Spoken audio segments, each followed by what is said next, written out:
Hi friends, welcome back to my channel. నేను శ్రావణి. అయితే scallop design కుట్టినప్పుడు చాలామందికి స్కాలప్ బోర్డర్స్ తేలిపోతున్నాయని ఎక్కువగా కంప్లైంట్స్ వస్తూ ఉంటాయి.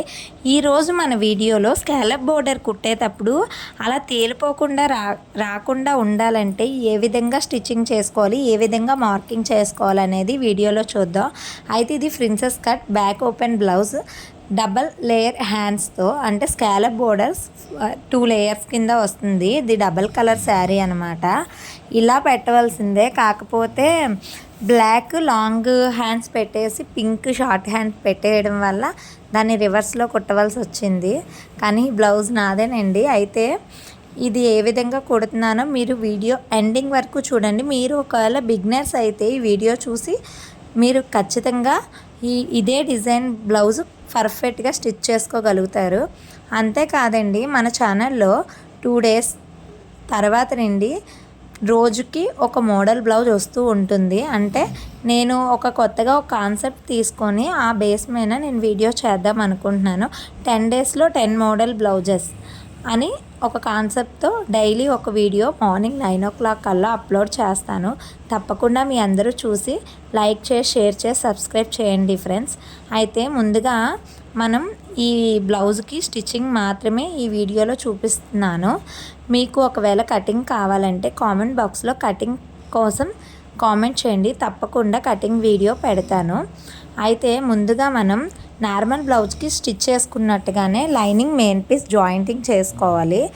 అప్పుడు హ్యాండ్కి ఏవైనా జాయింట్ పడితే ఆ జాయింట్స్ కూడా వేసుకొని కంప్లీట్ చేసుకోవాలి. అలాగే బ్యాక్, ఫ్రంట్, నెక్లు అయితే కట్ చేసుకోకూడదు. అవి కూడా డైరెక్ట్గా నెక్ కట్ చేయకుండా లైనింగ్ మెయిన్ పీస్ జాయిన్ చేసి వేస్ట్ మొత్తం కట్ చేసేసుకోవాలి.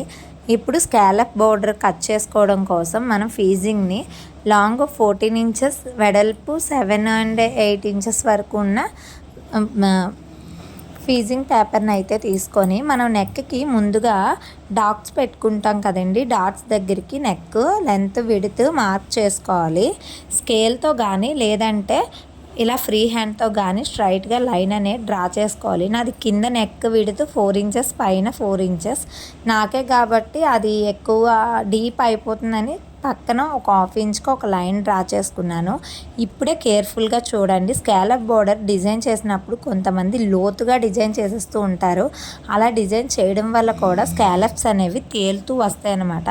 అలా తేలుతూ రాకుండా ఉండాలంటే మనం జస్ట్ ఎక్కువ లోతు తీసుకోకూడదనమాట. నేను స్కాలప్ బోర్డర్ డిజైన్ కోసం విక్స్ బాము 58 రూపీస్ డబ్బా ఉంటుంది కదండి, అది తీసుకున్నాను. ఆ డబ్బాతో అయితే చక్కగా స్కాలప్ బోర్డర్ చాలా నీట్గా, అంటే పెద్దగా కాకుండా చిన్నగా కాకుండా మీడియంగా అందంగా వస్తాయన్నమాట. ఆ డబ్బా విడుతూ 1.5 వరకు ఉంది. మనకు కావాలంటే 2 ఇంచుల వరకు కూడా స్కాలప్ బోర్డర్ డిజైన్ చేసుకోవచ్చు. నేను 1.5 ఉందని చెప్పి అది తీసుకున్నాను. మీకు ఇలాంటిదే చిన్నగా కావాలన్నా ఇందులోనే చిన్న విక్స్ డబ్బా ఉంటుంది కదా, దాంతో కూడా డిజైన్ చేసుకోవచ్చు. నేను మొన్న వేరే కస్టమర్ బ్లౌజ్ కుట్టాను. వాళ్ళకి ఇలా డబల్ లేయరే పెట్టి కుట్టాను. అయితే వాళ్ళకి డౌన్ సైడు ఇలా 1.5 ఇంచే వచ్చేలాగా, టాప్ సైడ్ 1 ఇంచే వచ్చేలాగా స్కాలప్ బోర్డర్ డిజైన్ చేశాను. అప్పుడు విక్స్ డబ్బా పెద్దది కిందకి పెట్టాను, చిన్నది పైకి పెట్టి డిజైన్ చేసుకున్నాను. కానీ అలా కన్నా నాకు ఇలాగే బాగా నచ్చింది. మీరు కూడా ట్రై చేయండి, తప్పకుండా చాలా బాగా వస్తుంది. అలాగే బ్యాక్కి, ఫ్రంట్కి కూడా స్కాలప్ బోర్డర్ డిజైన్ చేసుకున్నాక హ్యాండ్స్ కూడా పెట్టి ఇలా మార్కింగ్స్ అనేది చేసుకోవాలి. నేను 4 లేయర్స్ హ్యాండ్స్ తీసుకుంటున్నాను కదా. ఫీజింగ్ పేపర్ని ఇలా 4 లేయర్స్గా పెట్టుకొని డ్రాయింగ్ అనేది వేసుకుంటే ఒకేసారి 4 లేయర్స్ ఒకేసారి కట్ చేసుకోవచ్చు. అయితే ఫ్రెండ్స్, బ్యాక్ నెక్ మనం తీసుకున్నప్పుడు నెక్ విడుతూ ఎలాగో మనం కటింగ్ చేసుకోం కాబట్టి ముందుగా నాచు పెట్టుకోవాలి. ఆ నాచు దగ్గరికి నెక్ తీసుకొని అలా కట్ చేసుకోవాలి. ఫ్రంట్కి కూడా నాచులు పెట్టుకుంటాం కాబట్టి ఫ్రంట్ నెక్ కూడా అలానే కట్ చేసుకోవాలి. నేను బోట్ నెక్ కదా ఫ్రంట్ డిజైన్, అందుకే 3 ఇంచెస్ లోతు ఉండేలాగే కట్ చేసుకున్నాను. ఇలా కట్ చేసుకున్న తర్వాత మనకి లైనింగ్ పీస్ వేస్ట్ కావాలి. ఆ వేస్ట్ మీద పెట్టి ఐరన్ చేసుకోవాలి. ఐరన్ చేసుకున్న తర్వాత ఎడ్జెస్ అన్నీ వీడియోలో చూపించిన విధంగా మనం ఫోల్డింగ్ అనేది చేసుకోవాలండి. అయితే నేను ఐరన్ చేయడం అటు చూపించట్లేదు, ఎందువల్ల అంటే వీడియో లెంత్ చాలా ఎక్కువగా ఉంటే మీరు ఇబ్బంది పడతారని నేను చాలా చిన్న వీడియో ఎడిటింగ్ చేసి చాలా నీట్గా పెట్టాను. ఒకవేళ ఇలా కుట్టేటప్పుడు ఒకవేళ మీ దగ్గర పిన్స్ అవైలబిలిటీలో ఉంటే, మీరు ఒకవేళ బిగినర్స్ అయితే కుట్టలేరు కదా, పిన్స్ అనేవి ఇలా పెట్టుకొని కుట్టు వేసుకోండి. ఒకవేళ పిన్స్ అనేవి అవైలబిలిటీలో లేకపోతే స్టైల్ని ఇలాగా ఒక స్టిచ్ అనేది వేసుకుంటే మీకు కదలకుండా ఉంటుంది. మీకు నెక్ అనేది ఎక్కడ డిస్టర్బ్ అవ్వకుండా ఉంటుంది. మనం ఎప్పుడైనా నెక్ కట్ చేసేటప్పుడు పైన ఇలాగా ఒక 1/2 ఇంచ్ వరకు బక్రం పీస్ అనేది ఉంచేయాలి, లేదంటే మనకి నెక్ విడత అనేది డిస్టర్బ్ అయిపోతుంది. ఇలా జాగ్రత్తగా వీడియోలో చూపించిన విధంగా స్కాలప్ బోర్డర్ అనేది మనం తిప్పుతూ స్టిచ్ చేసుకోవాలి. ఇలా మనం స్టిచ్ చేసుకున్న తర్వాత 1 రూపీ కాయిన్ ఉంటే కాయిన్తో తిప్పుకున్నా, లేదంటే డైరెక్ట్ మనం నీట్గా ఇలా స్కాలప్స్ కానీ వేసుకుంటే డైరెక్ట్గా ఫ్రీ హ్యాండ్తో తిప్పినా చాలా నీట్గా వస్తుంది. ఫ్రెండ్స్, చాలామంది వీడియోస్ చూస్తున్నారు కానీ లైక్ చేయట్లేదండి.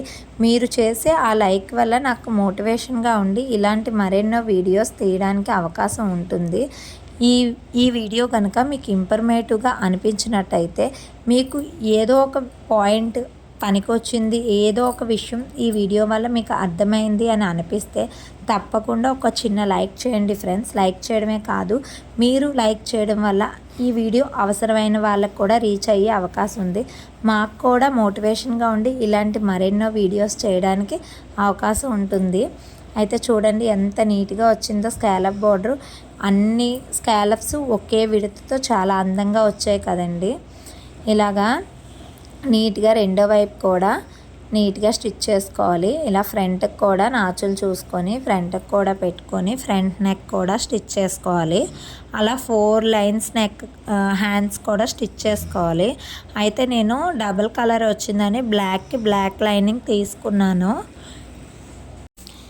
మీలో ఎవరైనా బిగినర్స్ మన వీడియో చూస్తూ ఉంటే తప్పకుండా ఈ వీడియో చూసి మీరు యాజ్ ఇట్ ఈజ్ ఇలా స్టిచ్చింగ్ అనేది చేసుకుంటే మీ బ్లౌజ్ చాలా పర్ఫెక్ట్గా వస్తుందండి.